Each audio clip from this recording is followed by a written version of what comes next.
গ্রাহকের ৬০০ কোটি টাকা নিয়ে উধাও, ভুক্তভোগীদের সড়ক অবরোধ। এটা সময় টিভির গতকালকের একটি সংবাদ। নওগাঁয় গ্রাহকের প্রায় ৬০০ কোটি টাকা নিয়ে বন্ধু মিতালী ফাউন্ডেশন নামের একটি এনজিওর পরিচালক সপরিবারে পালিয়ে গেছে।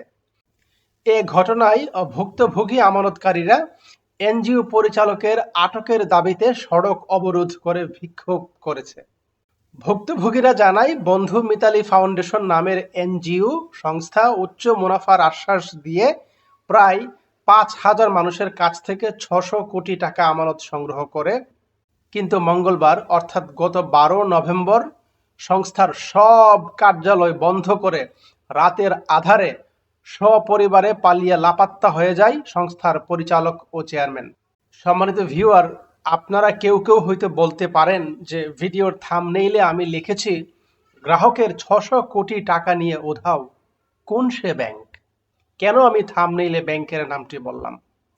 আসলে আমাদের বাংলাদেশের একটা শ্রেণীর মানুষের মন মানসিকতা এবং চিন্তাধারা এইরকম, তারা গুজব খুব খায় বেশি। তারা যখন দেখেছে যে একটা ব্যাংক উধাও হয়ে গেছে ৬০০ কোটি টাকা নিয়ে, তারা খুব আগ্রহী হয়ে নিশ্চয়ই ভিডিওটি দেখার জন্য এসেছেন। কিন্তু বাস্তবতা হচ্ছে আমাদের দেশের কোনো ব্যাংক যত সংকটেই পড়ুক না কেন, আজ পর্যন্ত কোনো ব্যাংক পালিয়ে যায়নি। বর্তমানে প্রায় ডজন খানেক ব্যাংকে তারল্যের সংকট রয়েছে, কিন্তু এরপরেও একটি ব্যাংকও বলে নাই যে আমরা ব্যবসা করতে পারছি না, আমরা ব্যবসা করব না।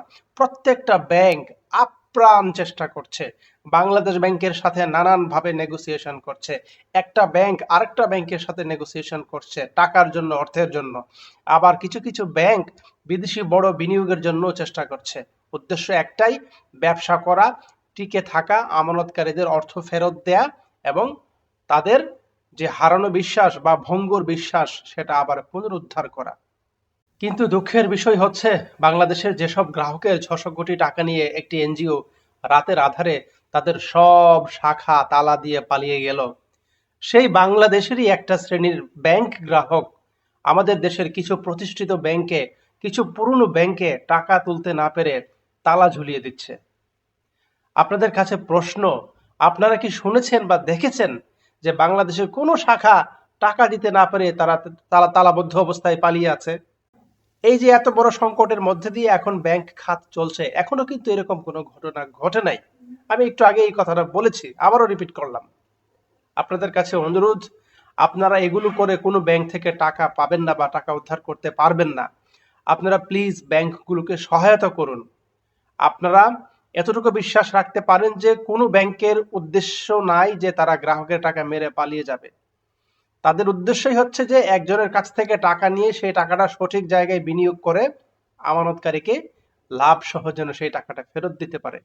বর্তমানে নগদ টাকার সংকট চলছে এবং সেই সংকট থেকে উদ্ধারের আপ্রাণ চেষ্টা করছে প্রত্যেকটা ব্যাংক। সো বর্তমানে মানসিকভাবে বিপর্যস্ত ব্যাংকার শ্রেণীদেরকে আপনারা এমনভাবে আর পেরেশানিতে ফেলবেন না।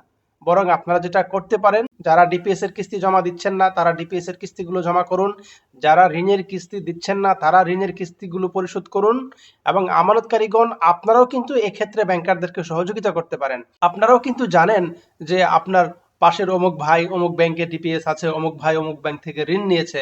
সো আপনারাও কিন্তু তাদেরকে বুঝিয়ে বলতে পারেন, বোঝাতে পারেন, সাহস দিতে পারেন যে ব্যাংকে তারা যেন তাদের ডিপিএস এর কিস্তিগুলো কন্টিনিউ করে, তারা যেন তাদের ঋণের কিস্তিগুলো কন্টিনিউ করে, যারা খেলাপি ঋণ গ্রহীতা আছে তারা যেন ব্যাংকের ঋণগুলো পরিশোধ করে।